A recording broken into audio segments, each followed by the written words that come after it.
کہ اس میں بھارتیہ جنتا پارٹی کی غلطی ہے، میں کہوں گا بالکل غلط ہے۔ اس میں غلطی ہم مسلمانوں کی ہے۔ ہم مسلمانوں نے کبھی ہندوستان کے سماج کو، ہندوستان کی سیاست کو سیریس لیا ہی نہیں، ہم نے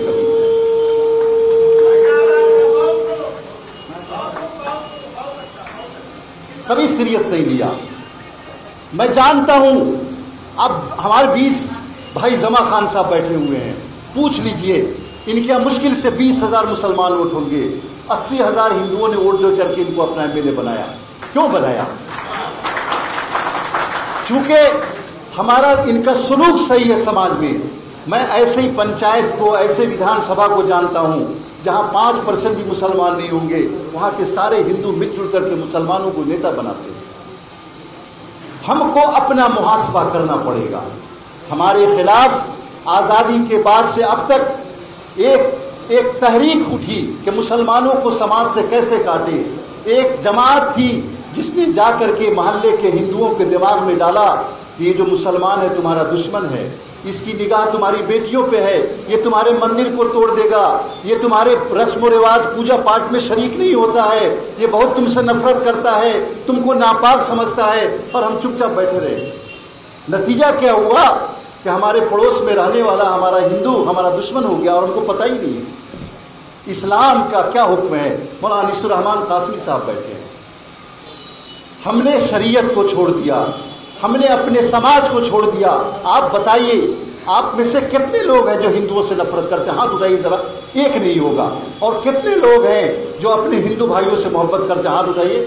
سبھی لوگ کرتے ہیں، لیکن سماج میں جا کے پوچھ لیجئے، یہ بیٹھا دیا گیا ہے دماغ میں کہ یہ جو مسلمان ہے داڑھی والا یہ تمہارا دشمن ہے۔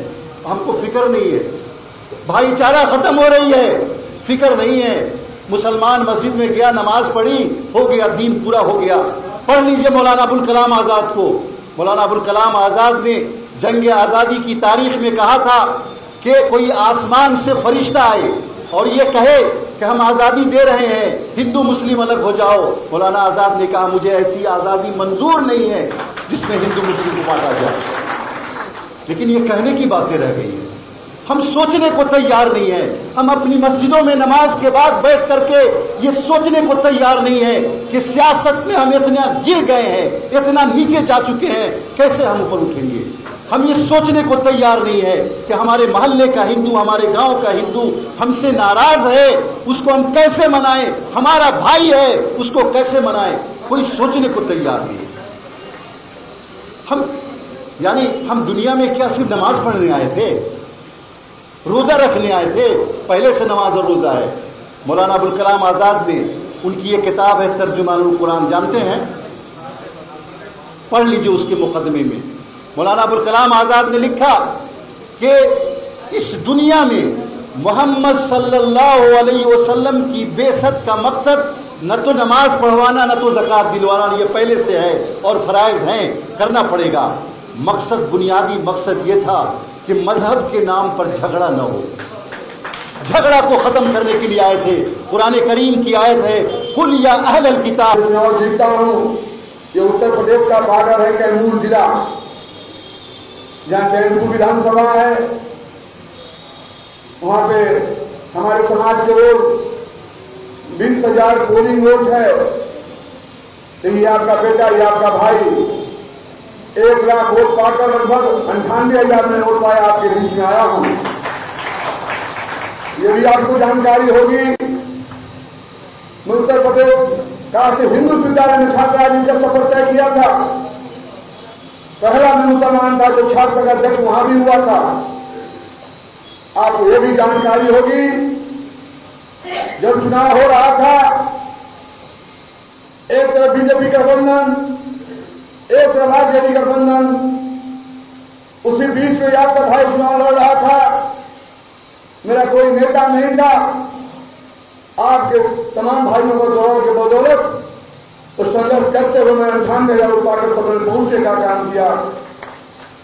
آج مجھے جو ذمہ داری ملی، آدرنیہ نیتا نتیش کمار جی نے ذمہ داری دی، اس ذمہ داری کو سنبھالتے ہوئے بہار میں کام کرنے کا کام کر رہا ہوں۔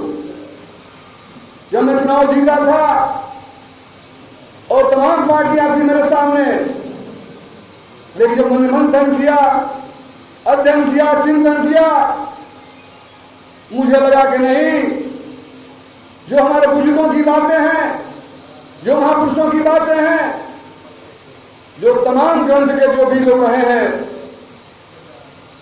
ان کی باتوں کو لے کر چلنے والا کوئی ہے، اس ویکتی کا نام ہے آدرنیہ نتیش کمار۔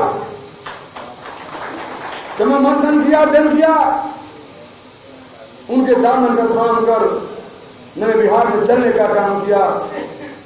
میں آپ کے لیے کہنا چاہتا ہوں، جو ہمارے خالد انور صاحب نے بہت چیز آپ کے سامنے رکھی ہے، میں کہنا چاہتا ہوں ہم مسلمان ہیں، نام کے رہ گئے ہیں، صرف نام کے رہ گئے ہیں، ہمارا وہ کام نہیں ہے۔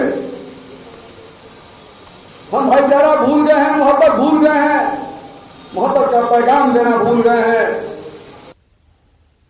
آگے دیکھیے جوہار جھارکھنڈ۔